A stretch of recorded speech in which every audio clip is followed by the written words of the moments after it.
గ్రామ ప్రజలకు, పెద్దలకు, చిన్నలకు, అలాగే ఈ కార్యక్రమం ఈ విధంగా కొనసాగడానికి సహకరిస్తున్నటువంటి మన బయలుపల్లి సావిత్రమ్మ గారి కుటుంబానికి, అలాగే గ్రామ పెద్దలకు మరొకసారి లోకరక్షకుడైన యేసుక్రీస్తు వారి యొక్క పరిశుద్ధమైన నామములో మీ అందరికీ మరొకసారి మా యొక్క శుభాభివందనాలు తెలియజేసుకుంటూ క్రీస్తు సంఘం పీజేపురం వారి తరఫున మరొకసారి ఈ కార్యక్రమానికి మిమ్మల్ని ఆహ్వానిస్తూ, మరి ఇప్పటి వరకు కొన్ని విలువైనటువంటి పాటలను మనం చూసాం. ఇంకా దీనికంటే ఇంకా విలువైనటువంటి పాటలు, వీడియోస్ కొద్దిసేపు మీకు అందించాలని ఆలోచన కలిగి ఉన్నాం. అందులో భాగంగా మనం ఈనాడు 2023 డిసెంబర్ నెలలో ఉన్నామండి. డిసెంబర్ నెల అనగానే డిసెంబర్ నెల అనగానే ప్రపంచమంతా ఒక మహానుభావుడి యొక్క జన్మదినాన్ని జ్ఞాపకం చేసుకుంటుంది.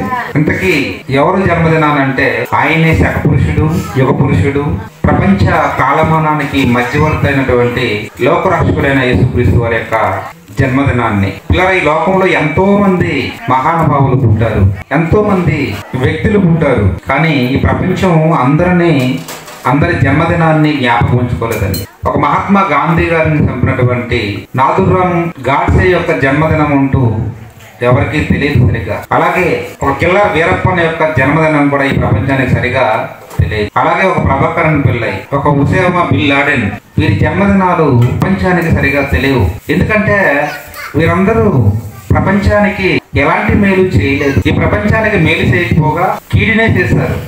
అందుకే ఇలాంటి వారి జన్మదినాలు ఈ సమాజం గుర్తుంచుకోలేదు. కానీ ఒక మహాత్మా గాంధీ గారి యొక్క జన్మదినాన్ని కానీ, ఒక పండిత్ జవహర్లాల్ నెహ్రూ జన్మదినాన్ని కానీ, అలాగే ఎంతో మంది సంఘ సంస్కర్తల యొక్క జన్మదినాలను కానీ మనమంతా జ్ఞాపకం ఉంచుకొని ఆ దినాన్న వారిని స్మరించుకోవడం జరుగుతుంది. అలాగే ఈ భూమి మీద ఉన్నటువంటి 250 కోట్ల దేశాలలో, ప్రపంచంలో ఉన్నటువంటి ప్రతి ఒక్కరూ ఇంచుమించుగా ఒకరి జన్మదినాన్ని జ్ఞాపకం చేసుకోవడం జరుగుతుంది.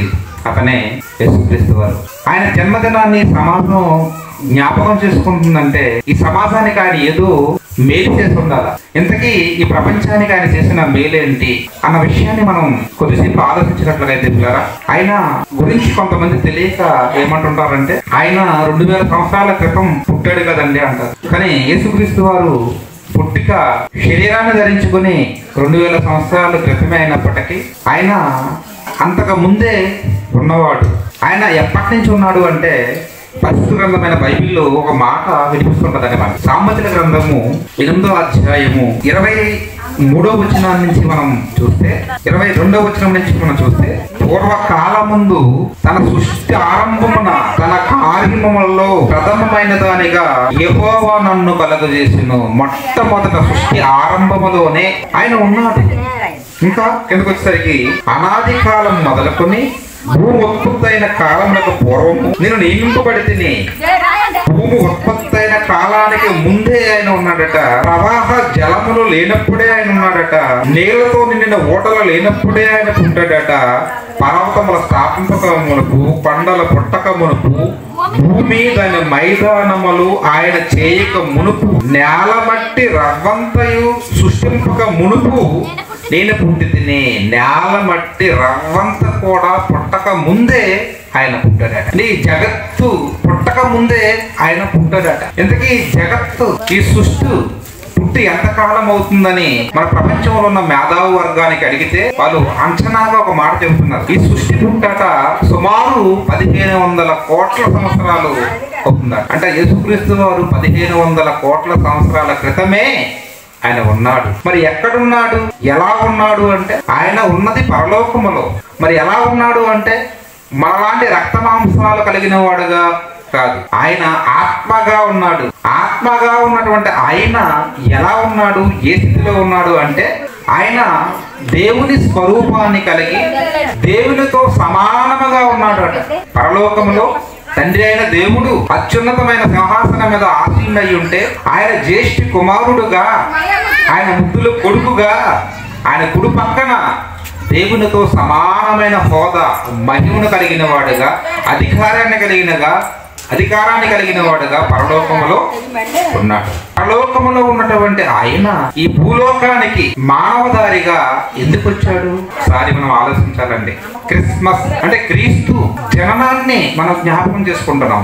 పరలోకములో అత్యున్నత సింహాసనం మీద ఆసీనుడైన ఆయన మానవదారిగా ఈ మట్టి లోకానికి ఎందుకు వచ్చాడు అని ఆలోచిస్తే, రోజు ఒక ఎమ్మెల్యే గారు మన గ్రామానికి రావాలంటే ఊరికే వస్తారండి? ఊరికే రాకండి. మన వీధిలో ఉన్నటువంటి ఈ వీధి దీపాలు ఆరిపోతే ఎమ్మెల్యే గారు వస్తారా? వీధి దీపాలు ఆరిపోతే ఎమ్మెల్యే గారు ఎమ్మెల్యే గారు రావాలి అంటే ఎమ్మెల్యే గారు రావాల్సినంత పని ఉండాలా. ఏదో ప్రాముఖ్యమైన పని ఉంటేనే తప్ప ఒక ఎమ్మెల్యే గారు మన విలేజ్ కి. అలాగే ఈ మధ్య కాలంలో మన నియోజకవర్గానికి మన రాష్ట్ర ముఖ్యమంత్రి వైఎస్ జగన్మోహన్ రెడ్డి గారు వచ్చారు. ఆయన ఎందుకు వచ్చారు? ఎక్కడో అమరావతిలో రాష్ట్ర రాజధానిలో ఉండవలసిన ఆయన అక్కడి నుంచి మన పలాస నియోజకవర్గానికి ఎందుకు వచ్చారు అంటే ఆయన రావడానికి ఒక కారణము. మన ఉద్దాన ప్రాంతంలో ఎన్నో దశాబ్దాలుగా కిడ్నీ వ్యాధి అన్నటువంటి ఒక మహమ్మారి చేత మనం అంతా ఎంతగానో పీడింపబడుతున్నాము. ఆ కిడ్నీ రోగంతో ఎంతో మంది మన అన్నలు, తమ్ముళ్ళు, అక్కలు, చెల్లెళ్ళు ప్రాణాలు విడిచిపెట్టారు. కాబట్టి ఈ కిడ్నీకి సంబంధించినటువంటి కిడ్నీ సూపర్ స్పెషాలిటీ హాస్పిటల్ నిర్మించి దాని ప్రారంభోత్సవానికి ఎవరు వచ్చారంటే మన రాష్ట్ర సీఎం గారు వచ్చారు. అంటే మన సీఎం గారు మన నియోజకవర్గానికి రావడానికి ఒక ప్రాముఖ్యమైనటువంటి కారణం ఉంది. మన ఊరికి ఒక ఎమ్మెల్యే గారు రావడానికి ఒక కారణం ఉన్నప్పుడు, మన నియోజకవర్గానికి మన ముఖ్యమంత్రి రావడానికి కారణం ఉన్నప్పుడు, యేసుక్రీస్తు వారు పరలోకం నుంచి భూలోకానికి వచ్చాడు. ఊరికైనా ఆయన వచ్చాడు అంటే ఆయన రావడానికి కూడా ఏదో ప్రాముఖ్యమైనటువంటి కారణం ఉంది. ఏంటి ఆ కారణం? ఎందుకు ఆయన వచ్చాడు? ఇది మనకు తెలియాలండి. ఇది మనకు తెలియాలంటే ఆయన ఈ లోకంలో ఎందుకు ఉద్భవించాడో తెలియాలి అంటే ముందు మనం ఈ లోకంలో ఎందుకు పుట్టాము, ఎలా పుట్టాము, అసలు మన జన్మ ఎందుకు జరిగిందో అది మనకు అర్థం కాదు. మన జన్మ ఎందుకో అర్థమైనప్పుడు ఆయన జన్మ ఎందుకో కూడా అర్థమవుతుందండి. మన జన్మే మనకు అర్థం కానప్పుడు ఆయన జన్మ ఇంకా మనకేం అర్థం అవుతుందండి? ఆయనకి ఎందుకు పుట్టాడో ఎప్పుడు అర్థం అవుతుంది. కాబట్టి మానవ జన్మ అన్నది ఏదైతే ఉందో ఈ సృష్టిలో ఉన్నటువంటి జీవరాశులన్నిటికంటే చాలా ఉన్నతమైనటువంటి జన్మ. ఎందుకంటే ఈ సృష్టిలో ఉన్నటువంటి 84 లక్షల జీవరాశులలో మనిషికి ఉన్నటువంటి జ్ఞానము కానీ, తెలివి కానీ, మాట్లాడే భాష కానీ ఏ జీవరాశికి కేవలం మనిషికి మాత్రమే ఉంటాయి. ఈరోజు మనిషి అనుభవిస్తున్నటువంటి సర్వ సుఖాలు, సకల సౌకర్యాలు నిజంగా ఈ సృష్టిలో ఉన్నటువంటి ఏ జీవరాశి కూడా అనుభవించడం లేదు. మనం ఆలోచిస్తే అండి, ఒక జంతువు కానీ, పక్షి కానీ సలివేసిందంటే ఏం చేస్తుందండి? సలివేస్తే ఆ సలిలో గజగజ గజగజ వణుకుతూ అలాగా రాత్రంతా ఉండాల్సిందేనా? కానీ మనమైతే చక్కటి స్వెటర్లు వేసుకుంటాం, అలాగే తలకి మంచి క్యాప్ పెట్టుకుంటాం, అలాగే మంచి రగ్గులు వాడతాం, మన శరీరాన్ని మనం సంరక్షించుకుంటాం. కానీ జంతువుకి ఇలాంటి సౌకర్యము లేదు, పక్షులకి ఇలాంటి సౌకర్యము లేదు. అలాగే ఒక జంతువు ఒక ప్రాంతం నుంచి మరొక ప్రాంతానికి వెళ్ళాలంటే, లేదా ఒక ఊరి నుంచి మరొక ఊరికి వెళ్ళాలి అంటే ఎలా వెళ్తుంది? కాలి నడకనే వెళ్తుందండి. కాలి నడకనే ఒక ప్రాంతం నుంచి మరొక ప్రాంతానికి వెళ్తుంది. పుట్టిన నుంచి అండి చచ్చిపోయేంత వరకు ఏ జంతువైనా మీరు చూడండి, పుట్టిన నుంచి చచ్చిపోయేంత వరకు కాలి నడకనే వెళ్తుంది. కానీ అదే మనుషులుగా మనమైతే చక్కటి మంచి మంచి మోటార్ సైకిల్ వాడుతున్నాం, కారులు, బస్సులు, ట్రైన్లు, విమానాలు, ఎన్నో ప్రయాణ సాధనాలు వచ్చినాయి మనకు. కానీ జంతువులకి ఇలాంటి అవకాశము లేదు. కాబట్టి ఈ సృష్టిలో ఉన్నటువంటి 84 లక్షల జీవరాశులలో నిజంగా మనం ఆలోచిస్తే మనిషి అనుభవిస్తున్నటువంటి సౌకర్యాలు కానీ, సుఖాలు కానీ ఈ భూమి మీద ఏ జీవరాశి అనుభవించడం లేదు. మరి ఇంతటి ఈ మానవ జన్మ నిజంగా ఎలా వచ్చింది అని మనం ఆలోచిస్తే అండి, మానవ జన్మ ఆలోచిస్తున్నప్పుడు చాలా భయం, ఆశ్చర్యం కలుగుతుంటదండి. అది నేనన్న మాట కాదండి, నాకంటే ముందు ఎప్పుడో దావీదు అన్నటువంటి ఒక భక్తుడు అంటున్న మాట. కీర్తన గ్రంథము 139వ అధ్యాయము 14వ వచనంలో ఆయన ఏమంటున్నాడమ్మా? నువ్వు నన్ను కలుగజేసిన విధము చూడగా నాకు భయమును ఆశ్చర్యము కలుగుతుందట. మనిషిని కలిగించే విధానం చూడగానే దావీదు గారికి ఏమొచ్చిందట? భయము, ఆశ్చర్యం వేసిందట. ఈ మాట అంటున్నది ఎవరో సామాన్యమైన వ్యక్తి కాదండి. ఇశ్రాయేలు అన్నటువంటి సామ్రాజ్యాన్ని 40 సంవత్సరాలు ఏకదాటిగా పరిపాలించినటువంటి ఒక రాజు అండి. ఆయన కత్తి పట్టుకుంటే కథన రంగంలో 10,000 మంది లేచిపోయేవారు. అలాంటి బల పరాక్రమవంతుడు దావీదు. అతని జన్మ గురించి ఆలోచిస్తున్నప్పుడు తనకేం కలుగుతుందట? భయము, ఆశ్చర్యము. మీరు అనొచ్చు, మనిషి పుట్టుకలో భయం ఏంటండి, ఆశ్చర్యం ఏంటంటే, నాకు ఒక మనిషి పుట్టాలి అంటే ఒక పురుషుడు ఒక స్త్రీ ఉంటే సరిపోద్ది అనుకుంటా. నాకు అర్థం కాకపోతే ఆ మాట అంటాం, అర్థమైతే ఆ మాట అనలేము. ఎందుకంటే మానవ జన్మ జరగాలి అంటే అదొక పెద్ద ప్రాసెస్ అండి. దాని గురించి ఆలోచిస్తే మన మతులు పోతాయి. తల్లి గర్భం అన్నటువంటి ఆ చిన్న సముద్రములో మనల్ని ఎవరో కాపాడుతున్నారు, ఎవరు ఈ ఆకారాన్ని ఇస్తున్నారు, ఒకసారి మనం ఆలోచించాలండి. మన అమ్మ ఏమైనా ఇస్తుంది ఈ ఆకారం? మన నాన్న ఏమైనా ఇస్తున్నాడా ఈ ఆకారం? లేకపోతే డాక్టర్ గారు ఏమైనా ఇస్తున్నారా? డాక్టర్ ఏమైనా ఇస్తుందా? అసలు మనం తల్లి గర్భంలో పడిన నెల రోజులు అయితేనే ఎవరు తెలుస్తుంది? అమ్మకు తెలుస్తుంది. అమ్మ చెబితేనే అప్పుడు ఎవరు తెలుస్తుంది? నాన్నకు తెలుస్తుంది. అమ్మ నాన్న ఇద్దరు కలిసి డాక్టర్ అమ్మ గారి దగ్గరికి వెళితే ఆమె అల్ట్రా స్కానింగ్ చేసి అప్పుడు చెబుతుంది, అమ్మ నీ గర్భంలో ఒక బిడ్డ ఉంది అంటే. అప్పటి వరకు ఎవరికి తెలియదా?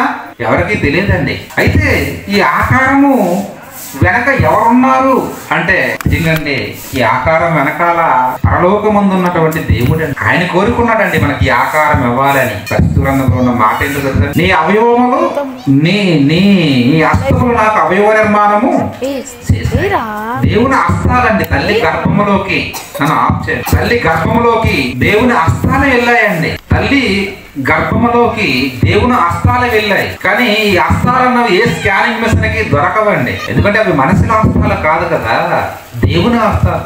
ఆయన అంటాడు, చూడుము నా అరచేతిలో నిన్ను చెక్కి కొన్నాను. మనిషి అంటే దేవునికి ఎంత ప్రేమ అండి. అరచేతిలో చెక్కుకున్నాడండి. మరొక దగ్గర అంటాడు, నీ తల్లి నిన్ను మరిచినా నేను నిన్ను మరవను. అంతే కదండి. తల్లి మెలకువతో ఉన్నంత వరకు బిడ్డని ఎత్తుకుంటుంది, నాలుస్తుంది, ఆడిస్తుంది. అదే నిద్రపోయింది అనుకోండి, నిద్రలోకి జారిపోయింది అనుకోండి, బిడ్డని చూసుకోలేదు. కానీ తల్లిని మరిచిపోతున్నారు ఈ రోజుల్లో. కొంతమంది తల్లులు బిడ్డలని కని ఎక్కడో చెత్తలో పడేస్తున్నారు, ఎక్కడో డ్రైనేజీలో వేసేస్తున్నారు, కొంతమంది నెట్టిల ట్రాకుల్లో పడేస్తున్నారు. ఈ లోకంలో అలాంటి తల్లులు ఉన్నారు. అందుకే అంటున్నాడు, నీ తల్లి నిన్ను మరిచినా నేను నిన్ను మరవను, నిన్ను ముదుము వచ్చే వరకు నిన్ను ఎత్తుకుంటాను. ఎందుకంటే తల్లి గర్భములో నిజంగా ఈ ఆకారాన్ని చేసింది ఆయన అండి. ఎముకలు, ఎముకల మీద మాంసము, మాంసం మీద నరములు, నరముల మీద చర్మము. ఈ ఆకారాన్ని ఎవరిస్తున్నారంటే అది మనిషి వల్ల అయ్యేది కాదండి. దీని వెనక ఎవరున్నారంటే దేవుడు అండి. దేవుడు ఆయనండి. ఆయన వలనే ఈ ఆకారం. మనకు తల్లి గర్భములో ఆ చీకటి ప్రపంచములో ఆ ఉమ్ము నీటి మధ్యన ఆ ఉమ్ము నీరు తాగకుండా మనల్ని కాచి కాపాడుతున్న ఆయన ఎవరంటే దేవుడండి. అమ్మ కడుపులో ఉమ్మ నీటిలో మనకు ఆకారం ఇచ్చింది, మనల్ని కాపాడుతున్నది, కాపాడినది ఎవరంటే దేవుడండి. ఒకసారి ఆలోచించండి, మనకు ఈ భూమి మీద దేవుడు బ్రతుకునిచ్చాడండి. మరి బ్రతుకునిచ్చిన దేవుడు బ్రతుకునిచ్చి వదిలేశాడా? బ్రతుకునిచ్చి వదలలేదండి. మనము ఈ భూమి మీద బ్రతకడానికి మనకి ఏంటేంటి అవసరము ప్రతి దాన్ని సృష్టించాడండి. మనిషిగా మన కొరకు ఎన్నో రంగులు, ఎన్నో వాసనలు, ఎన్నో రుచులను, ఎన్నో రకాల ఆహార పదార్థాలను పెట్టాడండి. నిజంగా ఈ భూమి మీద మనం చూస్తే ఎన్ని రకాల రంగులండి. ఒక నలుపు చేసి వదిలేదండి దేవుడు. ఎందుకంటే నలుపు అంటే కొంతమందికి ఇష్టం ఉంటుంది, కొంతమందికి తెలుపు అంటే ఇష్టం ఉంటుంది, మరి కొంతమందికి బ్లూ అంటే ఇష్టం ఉంటుంది, మరి కొంతమందికి ఎల్లో అంటే ఇష్టం ఉంటుంది, మరొకరికి గ్రీన్ అంటే ఇష్టం ఉంటుంది. ఎన్ని రంగులండి. ఒక్క మనిషి కొరకు ఇన్ని రంగులు అవసరమా అంటే దేవుడు మనకు అవసరం అనుకున్నాడు. మనం ఆనందపడడానికి, మనం సంతోషించడానికి ఎన్నో రంగులు. మన ఇంద్రధనుస్సు చూస్తుంటాం.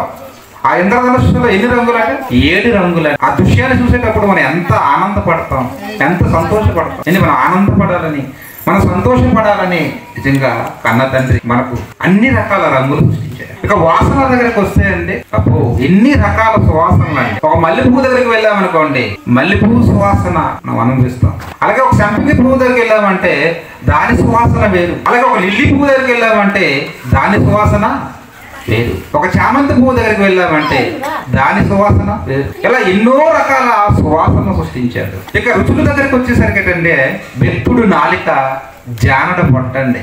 ఈ బెత్తుడు నాలిక, జానడ పొట్ట కొరకు అప్పుడు ఎన్ని రకాల రుచులు పెట్టడండి ఈ సృష్టిలో. ఆలోచించండి, ఎన్ని రకాల పళ్ళు అండి. పళ్ళు గురించి ఆలోచిస్తే అబ్బో ఒకటి కాదు, రెండు కాదండి. జామ పండు, బత్తాయి పండు, ఆరెంజ్ పండు, యాపిల్ పండు, అంజూర పండు, మామిడి పండు. ఆ మామిడి పండులో ఇంకా ఎన్నో రకాలు. చెరికి రసం అంటున్నాం, బంగిడి పిల్ల అంటున్నాం, కలెక్టర్ అంటున్నాం. ఇలా ఎన్నో రకాల జాతులు. ఒక యాపిల్ దగ్గరికి వెళ్ళామంటే ఆ యాపిల్లో కూడా ఎన్నో రకాల యాపిల్ పళ్ళు అండి. ఇలా ఇన్ని రకాల ఈ పళ్ళు, ఈ కాయలు ఎవరి కోసం, ఎందుకోసం అంటే మన కోసమే కదండి. ఎన్ని రకాలు చేసేటండి. మనం అనుభవించాలని ఎన్నో రకాల ఆకుకూరలు, కాయగూరలు, మాంసాలు, చేపలు, రొయ్యలు, పీతలు. నిజంగా మన గురించి దేవుడు నిజంగా ఇన్ని రకాలు చేయాలా అండి? అంటే దేవుడు మన గురించి ఎంతగా ఆలోచిస్తున్నాడు, మనల్ని ఎంత ప్రేమిస్తున్నాడు ఒకసారి మనం ఆలోచించాలి. అని అన్నాడు, దేవుడట లోకమును ఎంతో ప్రేమించాడు. ఎంత ప్రేమ అంటే ఆయన ప్రేమను మనం ఎవరం కూడా వర్ణించలేమండి. ఒక భార్య మీద భర్తకు ప్రేమ ఉంటే మార్కెట్ నుంచి పూలు తీసుకొస్తాడండి. ఎంత జానడు తీసుకొస్తాడు. ఇంకా ప్రేమ ఉందనుకో మోరడు తీసుకొస్తాడండి. అక్కడతో భర్త ప్రేమ ఆగిపోయింది. జానడు, మోర. కానీ దేవుడు ఒక మల్లి చెట్టు దగ్గరికి వెళ్ళండి, ఒకసారి చూడండి దాన్ని. అబ్బో, ఆ మల్లి తీగకి ఎన్నో పువ్వులండి, గంపల కొలది. అది ఆయన ప్రేమ. ఆయన ప్రేమ అండి. సృష్టిలో ప్రతి దాన్ని చూస్తున్నప్పుడు నిజంగా ఆయన మన పట్ల చేసిన ఆలోచన, ఆ ఆలోచనలో మన పట్ల దాగి ఉన్న ప్రేమ మనకు అర్థం కావాలండి. కానీ ఈరోజు దేవుని ప్రేమని అర్థం చేసుకునే వాళ్ళు ఎవరు, గుర్తిస్తున్న వాళ్ళు ఎవరు, గ్రహిస్తున్న వాళ్ళు ఎవరండి? ఏంటి, భూమి మీద మనం తల్లి గర్భంలో నుంచి వచ్చిన వెంటనే మనకు ఒకటి అవసరం అండి. ఏంటి? గాలి. తల్లి పాలు తర్వాత మొదట ఏమవసరం? గాలి అవసరం అండి. గాలి తల్లి గర్భం నుంచి బయటకు వచ్చిన తర్వాత మనం స్టార్ట్ చేస్తాం పీల్చుకోవడం. మనం చనిపోయేంత వరకు 60-70 సంవత్సరాలు పీలుస్తూనే ఉంటామండి. ఒక నిమిషానికి మనిషి పీల్చుకుంటున్న గాలి ఎంతో తెలుసా? సుమారు 8 లీటర్లు అండి. అలా ఒక రోజుకి ఎన్ని లీటర్లు అవుతుందో తెలుసా అండి? 11,000 లీటర్లు అండి. ఒక లీటరు గాలి ధర ఎంతో తెలుసా? 2,500 రూపాయలండి. ఒక లీటరు గాలి ధర 2,500 రూపాయలు అయితే 11,000 ఇంటూ 2,500 వేస్తే సుమారు 3,75,00,000 రూపాయలండి. ఒక మనిషిగా మనం ఒక రోజుకి పీల్చుకుంటున్న గాలికి ధర కడితే 3,75,00,000 రూపాయలు ఒక రోజుకి. అలాంటిది మనిషి బ్రతికే భూమి మీద ఆయుష్కాలం సగటు ఎంతో తెలుసండి? 60-70 ఏళ్ళు. ఇంకా 60-70 ఏళ్ళ మనం పీల్చుకున్నటువంటి గాలికి ధర కట్టమంటే, బిల్ పే చేయమంటే ఎవరైనా బిల్ చేయగలరా? ఎంత పెద్ద కోటీశ్వరుడైనా కష్టం అవుతుందండి. కానీ దేవుడు ఉచితంగా ఇచ్చాడండి. గాలి ఉచితము, నీరు ఉచితము, ఆకాశం నుంచి వచ్చినటువంటి సూర్యుడు, చంద్రుడు, కోటాను కోట్ల నక్షత్రాల నుంచి వస్తున్నటువంటి ఆ వెలుగు, వేడి ఉచితం. అంతా ఉచితం అండి. నా పిల్లలు అనుభవించాలని ఆయన రెక్కల కష్టంతో చేసిన ఈ మహావిశ్వాన్ని మన కొరకండి ధారాదత్తం చేశాడండి. నిజంగా పరిశుద్ధ గ్రంథమైన ఒక బైబిల్లో ఒక మాట మనం చూస్తే అపొస్తలుల కార్యము 14వ వచనంలో రాయబడిన మాట అండి. ఎంత అద్భుతమైన మాట అంటే అపొస్తలుల కార్యము 14వ అధ్యాయము 17వ వచనం చూద్దామండి. ఆయనను ఆయన ఆకాశము నుండి మీకు వర్షమును ఫలవంతమైన ఋతువులను దయచేయచ్చు ఆహారమట అనుగ్రహించుచున్నాడట. ఆహారాన్ని అనుగ్రహిస్తున్నాడు. ఎందుకు అనుగ్రహిస్తున్నాడు చెప్తున్నాడు కింద.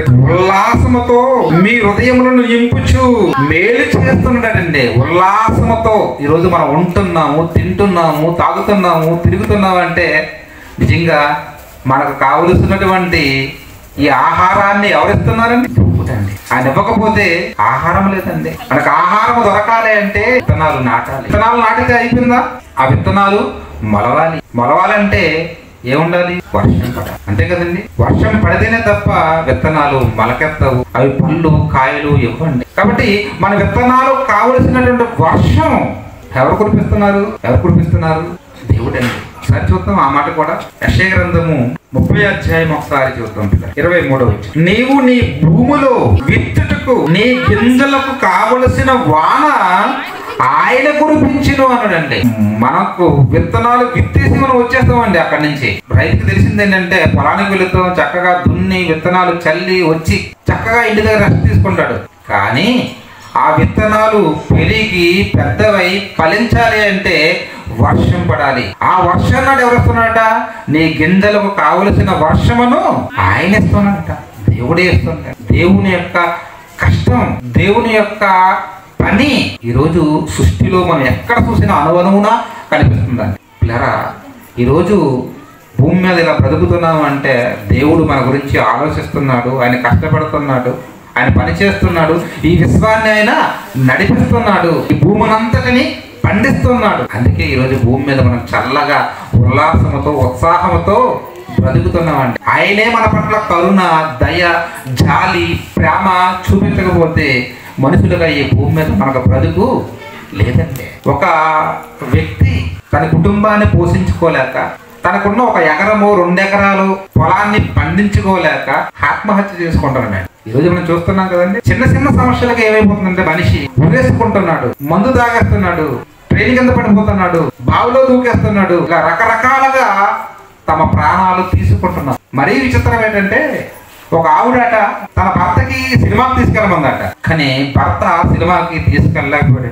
వెంటనే ఆమె ఏం చేసిందో తెలుసండి, నదిలో దూకి ఆత్మహత్య చేసుకున్నారు. ప్రాణాలు ఎంత అవలేలగా ఈరోజు తీసుకుంటున్నారండి. నిజంగా చిన్న చిన్న సమస్యలకి తట్టుకోలేక ఈరోజు అత్త ఏదో అందని, మామ ఏదో అన్నాడని, భర్త ఏదో అన్నాడని, ఇలాంటి చిన్న చిన్న కారణాలకి ఈరోజు మనిషి తన ప్రాణాలను చాలా ఈజీగా వదిలేస్తున్నాడండి. ఈరోజు కష్టాలు మనుషులకే కాదండి, మనుషుల్లో కన్నటువంటి దేవాది దేవునికి కూడా ఎన్నో కష్టాలండి. ఒక రైతు అండి, మాట్లాడుకున్నాం కదండి, పంట వేస్తాడండి, ఆ పంట పండలేదని ఏంటి తన కుటుంబం ఏమవ్వాలా, అప్పులు ఎలా తీర్చాలా అని ఏం చేస్తున్నాడో తెలుసా అండి? ఏం చేస్తున్నాడు అంటే ఇదిగోండి పురుగుల ముందు తాగేస్తున్నాడండి. మరి దేవుడు ఏం కావాలండి? ఆయనకి లేవా సమస్యలు?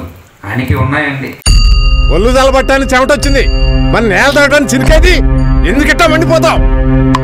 చెరువులు ఎండిపోయాయి, ఓర్లికి పోయాయి, ఓ పక్క కాలం లాగిపోయాయి, ఇక పంట ఎలా పండాలి, ఇల్లు ఎలా గడవాలి, అరే అప్పుడు తెచ్చాలి. ఇదిగా ఏమయ్యావు, ఇట్టయితే ఆ చెట్లో ఉన్న పస్తాను కూడా మిగలదు. నువ్వు పీల్చేది నీళ్లు కాదు, పచ్చుకులే. ఇదిగా నీ మండితే నీళ్లు తాగుతావేమో, అదే మాకు మండితే ఏం తాగుతావు తెలుసా?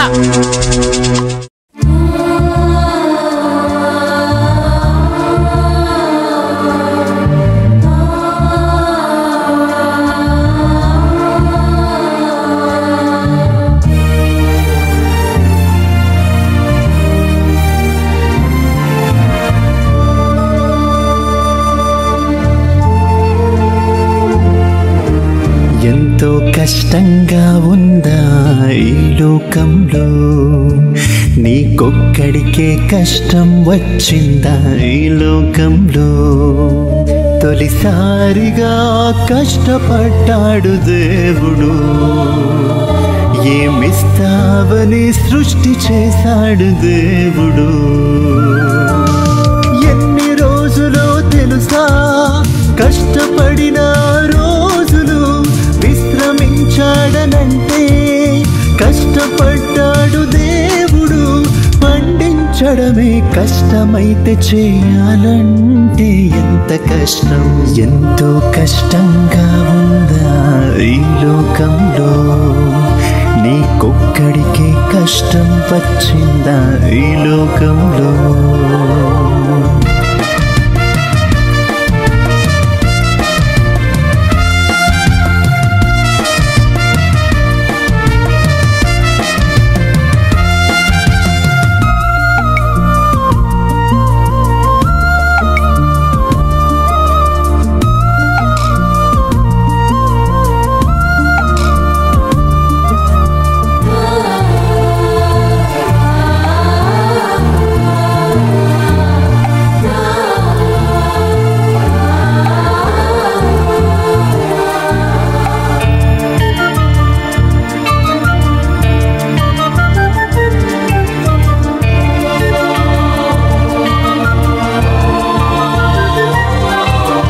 ఎకరమే పండించాలంటే రైతుకెంత కష్టం, ఈ భూమినంత పండించారంటే తనకు లేద కష్టం.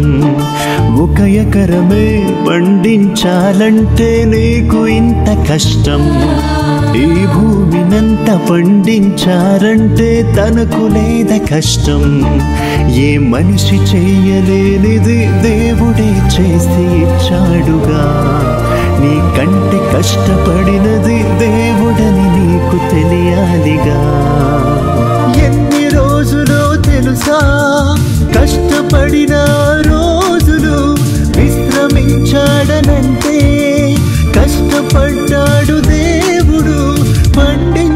భరించడమే కష్టమైతే చేయాలంటే ఎంత కష్టం, ఎంతో కష్టంగా ఉందా ఈ లోకంలో. నీకొక్కడికే కష్టం వచ్చిందా ఈ లోకంలో.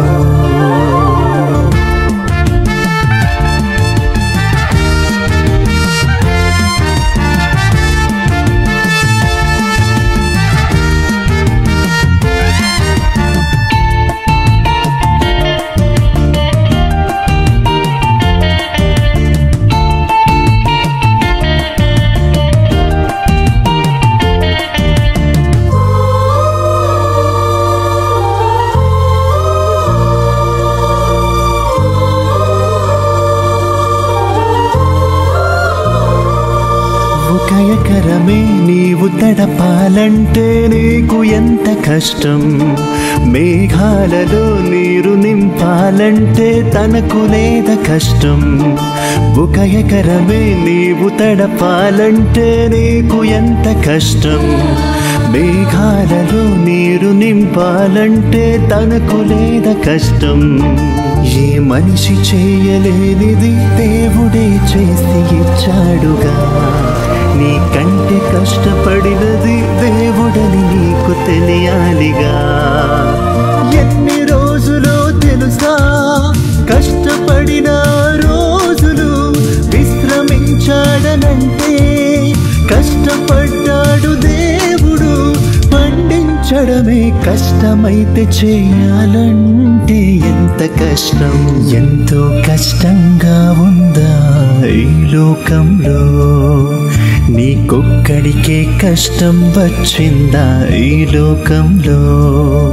తొలిసారిగా కష్టపడ్డాడు దేవుడు, ఏమిస్తావని సృష్టి చేశాడు దేవుడు.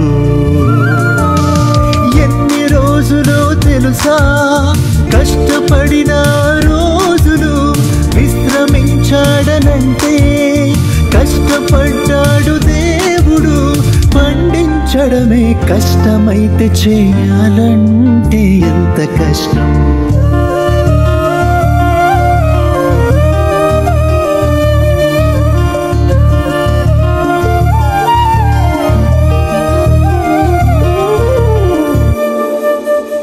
ఈ భూమి మీద మనకు బ్రతుకునిచ్చినది దేవుడే. మనం బ్రతకడానికి అవసరమైనటువంటి ఈ మహా విశ్వాన్ని సృష్టించినది దేవుడే. మనం అనుక్షణం కంటికి రెప్పలా కాపాడుతూ వాళ్ళ పోషిస్తూ నడిపిస్తుంది దేవుడే. మరి అలాంటి దేవునికి మనకు ఉన్నటువంటి సంబంధం ఏంటి, అసలు దేవునికి మనకు మధ్య ఉన్న సంబంధం ఏంటి అన్నది ఆలోచించాలి. నిజంగా దేవునికి మనం ఏమవుతాము అని మనం ఆలోచిస్తే పరిశుద్ధ గ్రంథమైన బైబిల్లో ద్వితీయోపదేశకాండం 14వ అధ్యాయం 1వ వచనంలో ఒక మంచి మాట మనకు కనిపిస్తుంది.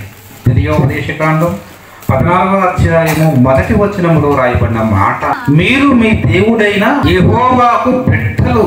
ఈ భూమి మీద ఉన్నటువంటి 830 కోట్ల మంది దేవునికి ఏమవుతామట, బిడ్డలమండి. మనందరికీ తండ్రి అయిన దేవుడు ఒక్కడేనట. ఈ భూమి మీద ఉన్నటువంటి ఆరిన నేల మీద మనుషులుగా ఎంతమంది ఉన్నాడో వాళ్ళందరికీ తండ్రి అయిన దేవుడు ఒక్కడే. ఒక కుటుంబానికి యజమాని ఒక్కడే, ఒక దేశానికి ప్రధాని ఒక్కడే ఉంటాడు. అలాగే ప్రపంచంలో మనుషులందరికీ తండ్రి అయిన దేవుడు ఒక్కడే. ఈ భూమి మీద శరీరాలకు తండ్రులు వేరువేరుగా ఉండొచ్చు. మీకు ఒక తండ్రి ఉండొచ్చు, నాకు ఒక తండ్రి ఉండొచ్చు. కానీ భూమి మీద ఉన్న మనుషులు ఆత్మలు ఉన్నాయే, ఆ ఆత్మలందరికీ కన్న తండ్రి ఎవరంటే దేవుడు అట. ఆయనలో ఒకనాడు ఆత్మగా ఉన్నాం. ఆత్మగా ఆయనలో ఉన్న మనం మొదటి మనిషి అయినటువంటి ఆదాములోకి వచ్చాం. ఆదాములో నుంచి మొదటి స్త్రీ అయినటువంటి అవ్వలోకి వచ్చాం. అలా అనేక తల్లిదండ్రుల గర్భాలు దాటుకుంటూ దాటుకుంటూ దాటుకుంటూ దాటుకుంటూ ఈ రోజు భూమి మీదకి మనమంతా వచ్చాం. ఈ భూమి మీద మనకు రాకముందు ఎక్కడున్నామంటే వెళ్ళిపోవాలి. ఎవరు? మొదటి మనిషి అయిన ఆదాము. ఆదాములోకి రాకముందు ఎక్కడున్నామంటే తండ్రి అయిన దేవుడు అండి. తండ్రి అయిన దేవునిలో ఉన్న మనం, ఆత్మగా ఉన్న మనం మొదటి మనిషి అయిన ఆదాములోకి వచ్చాము. ఆదామును దాటుకుంటూ దాటుకుంటూ దాటుకుంటూ ఎంతో మంది తల్లిదండ్రుల గర్భాలు దాటుకుంటూ దాటుకుంటూ దాటుకుంటూ దాటుకుంటూ ఈరోజు భూమి మీదకి మనమంతా వచ్చాము. అంటే ఈ భూమి మీద మొట్టమొదట పుట్టిన వ్యక్తి ఎవరు అంటే ఆదాము. మరి ఆదాము పుట్టినప్పుడు ఆదాము పక్కటెముకలలో ఒక ఎముకను తీసి ఎవరిని చేశాడు? స్త్రీని చేశాడు. స్త్రీని చేసిన తర్వాత వాళ్ళకు దేవుడు చెప్పిన మాట, అయినా ఈ తోటలో ఉన్నటువంటి చెట్లు పండ్లన్నీ తినండి, కానీ ఆ తోట మధ్యలో ఉన్న చెట్టు ఫలాన్ని మాత్రం తినొద్దు అన్నాడండి. కానీ మనిషి విన్నాడా? మనిషి నైజం ఏంటంటే ఏది చేయొద్దు అంటాము అదే చేస్తాడు. ఆలోచించడం మంచిదండి. పిల్లరా, మనం ఆలోచిస్తే ఆదాము ఎప్పుడైతే దేవుని ఆజ్ఞ మీరాడో పాపం వచ్చిందండి. ఎందుకంటే పాపం అనగానే దొంగతనము, తర్వాత వ్యభిచారము, లేకపోతే మరొక హత్య, అత్యాచారం, ఇవే పాపాలు కాదండి. మనిషి దేవుడు ఆజ్ఞ అంటే ఒకటి చేయమంటే అది చేయకపోతే, చేయమన్నది చేయకుండా చేయకూడనది చేస్తే అదేమవుతుంది? పాపం అవుతుంది అన్నమాట. కాబట్టి దొంగతనము, హత్యలు, అత్యాచారాలు ఇవి పాపమే. దేవుడు వద్దన్నది చేయడం కూడా పాపమేనండి. పాపము చేశాడు కాబట్టి దేవుడు శాపం వచ్చింది. మొదట మనిషి అసలు చావే లేదండి, అమరుడుగా దేవుడు సృష్టిస్తే ఏం చేసుకున్నాడు? తన అమరత్వాన్ని పోగొట్టుకున్నాడు, మరణం తెచ్చుకున్నాడు. ఆయుష్ కాలం ఎంత పడిపోయిందో తెలుసండి? పాపం చేసిన తర్వాత సుమారు 1000 సంవత్సరాలకు వచ్చేసిందండి. అంటే అనంతకాలం ఆయుష్ కలిగిన మనిషి ఆ తర్వాత కాలంలో 1000 సంవత్సరాలకు ఆయుష్ కాలం పడిపోయింది పాపం చేసిన తర్వాత. అప్పటికైనా ఈ అపరాధాలు చేయడం ఆపాడంటే ఆపలేదు. 1000 నుంచి ఎంత పడిపోయింది? 120 సంవత్సరాలు పడింది. 120 సంవత్సరాల దగ్గర ఆగిందా నిలకడగా? ఆగలే. మా ఆయుష్ కాలము 70 ఏళ్ళు, అధిక బలం ఉన్న 80 ఏళ్ళు అన్నాడు. ఆ అనుభవం ఆయాసము దుఃఖమే అంటాడండి. ఏముందండి ఈ 60-70 ఏళ్ళకి కూడా ఏమైనా సంతోషంగా ఉంటున్నాడా మనిషి అంటే? ఆయాసం, దుఃఖం. 40 సంవత్సరాలు దాటిందనుకో షుగరు, బీపీ, ఇక అలాగా రకరకాల రోగాలన్నీ శరీరంలో చేరి ఇక ఏమైపోతాయంటే పళ్ళు ఊడిపోతాయి, కళ్ళు కనిపించవు, జుట్టు రాలిపోద్ది, శరీరం ఏమైపోతుందంటే ముడతలు పడిపోతుంటది, ఇక అలాగ శరీరానికి జారిపోతుంటది. కాబట్టి అనంతకాలం ఆయుష్ కలిగిన మనిషి 1000కి వచ్చాడు, 1000 నుంచి 120కి వచ్చాడు, 120 నుంచి 70-80కి వచ్చాడు. ఇప్పుడు 70-80 అయినా పర్మనెంట్ అయిందా? కొత్త నిబంధనకు వచ్చేసరికి ఒకసారి మీరు చూడండి ఎంత బాగుంటుందో వచ్చినాం. యాకోబు పత్రిక 4వ అధ్యాయము, కొత్త నిబంధన గ్రంథం యాకోబు పత్రిక 4వ అధ్యాయము అక్కడ 16వ వచనంలో రాయబడిన మాట ఏంటంటే, రేపు ఏమి సంభవించినో మీకు తెలియదు, రేపు ఉంటావో పోతావో అన్న సంగతి మీకు తెలియదు. కానీ మనిషి ఏమనుకుంటాడో తెలుసా అండి? మీ జీవము ఏ పాటిది, మీరు కొంతసేపు కనబడి అంతలో మాయమైపోవు ఆవిరి వంటి వారు. ఎంతలో కనబడి అంతలో మాయమయ్యే కాదండి మనిషి జీవితం. గ్యారంటీ లేదండి. మనం కొనుక్కున్న ఒక టీవీకి ఏముందంటే గ్యారంటీ ఉంది, మనం కొనుక్కున్నటువంటి ఒక ఫ్రిడ్జ్కి గ్యారంటీ ఉంది, మనం కొనుక్కున్న వాచ్కి గ్యారంటీ ఉంది, అలాగే మనం వేసుకున్న ఒక షూకి కూడా గ్యారంటీ ఇస్తున్నారండి, వాటికి గ్యారంటీ ఉంది. కానీ మనిషి జీవితానికి మాత్రం గ్యారంటీ లేదండి. ఎప్పుడు ఏ క్షణాలు ఎలా వెళ్ళిపోతాడో తెలియదండి. పరిశుద్ధమైన బైబిల్లో ఒక వ్యక్తి కనిపిస్తాడండి. అతనట చాలా ధనవంతుడు, పొలానికి వెళ్ళాడు. పొలంకి వెళ్ళి చూసేసరికి పొలం మాట ఆ సంవత్సరం ఎలా పండిందట? విస్తారంగా పండిందట అండి. ఇక తన ప్రాణంతో చెప్పుకుంటున్నాడు, నా ప్రాణంతో ప్రాణమా, అనేక సంవత్సరములకు నీకు కావలసిన విస్తారమైన ఆస్తి నీ కొరకు సమకూర్చబడి ఉన్నది, నీవెంత కాలం తింటావో తిన్నా తరగని ఆస్తి నీ కోసం ఉంది. మరి ఆస్తి రెడీగా ఉంది, కానీ ఆయుష్ లేదండి. ఏమన్నాడు తెలుసు దేవుడు? వెర్రివాడ ఈ రాత్రే ప్రాణం పోతుందయ్యా. కాబట్టి భూమి మీద ఎంతటి వాడైనా, పేదవాడైనా, ధనవంతుడైనా, చరిత్రకారుడైనా, శాస్త్రవేత్త అయినా ప్రతి ఒక్కరూ మరణించవలసినది. మరణము చూడక బ్రతుకు నరుడు ఎవరూ లేరండి. నువ్వు ఎంత సంపాదించినా, ఎంత సాధించినా అన్ని ఉన్న పాటుగా విడిచిపెట్టి వెళ్ళాలి. ఆ చావు ఎప్పుడు వస్తుందో తెలియదండి. ఈ చావులు ఎలా ఉంటాయంటే, కొంతమంది భోంచేస్తూ చనిపోతుంటారు. అన్నం కలుపుతాడు, ముద్ద నోటి దగ్గర పెట్టే లోపల. అలాగే కొంతమంది రాత్రి పడుకుంటారండి చక్కగా దుప్పటి కప్పుకొని, ఉదయాన్న 6 అయిపోద్ది లేవరు, 7 అయిపోద్ది లేవరు. ఎందుకు మా డాడీ లేవలేదు అనుకొని కొడుకు కూతురు వెళ్ళి కొడితే డాడీ ఇక లేదు, వెళ్ళిపోయారు. కొంతమంది జిమ్కి వెళ్తూ వ్యాయామం చేస్తూ చనిపోతున్నారు. మనం చూస్తాం కర్ణాటకలో ఒక హీరో పునీత్ రాజ్ కుమార్ అండి. ఎక్సర్సైజ్ చేస్తుండగానే ఏమైపోయిందంటే ప్రాణం కోల్పోయాడు. సడన్ గా అండి హార్ట్ అటాక్ అయినా రావచ్చు, బ్రెయిన్ స్ట్రోక్ అయినా రావచ్చు, ఏదైనా జరగచ్చు. ప్రాణం అన్నది గ్యారంటీ లేదండి. మనిషి ప్రాణానికి గ్యారంటీ లేదండి. ఆ మరణం అన్నది ఎవరు ఆపలేరండి. ఎంత సంపాదించినా, మనం ఎంత కూడబెట్టుకునేవి సంపాదించినవి మొత్తం వదిలి వెళ్ళిపోవాలి.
ఈ జనన మరణాల మధ్యకాలము ఎందుకు? కనిపించని ఆత్మరంగ ప్రవేశం, అది తిరిగి వెళ్ళుటకు భువి నుండి ఒక్క క్షణం.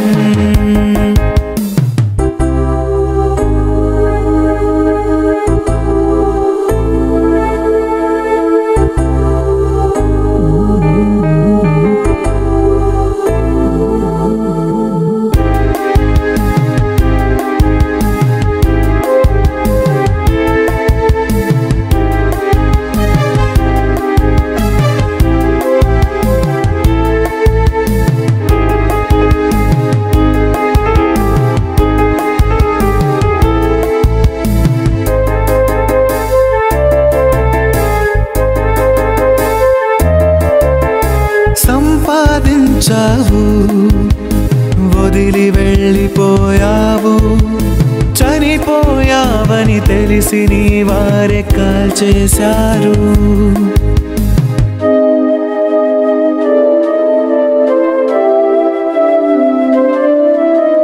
మట్టిలో కలుపుటకు తొందర, బంధువులు అందరూ ముందర, శవము చూడాలని తొందర, కళ్ళ నుంచి కన్నీరింతర. చనిపోయావని తెలిసిన క్షణమే మనుషులంతా చేసేది ఈ పని. పుట్టించిన దేవుని కోసం చేసావా ఏ పని? ఏది నీది కాదు, ఆ దేవుడి చిన్నదే. ఎంత ఆస్తి ఉన్నా వదిలి వెళ్ళిపోవాలి.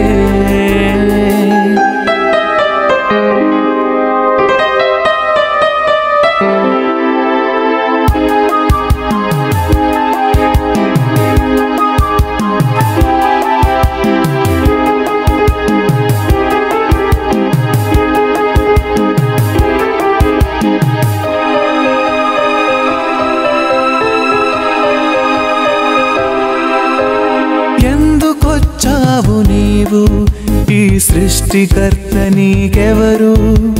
పుట్టిన వారంతా ఎక్కడికి వెళ్ళిపోతారు?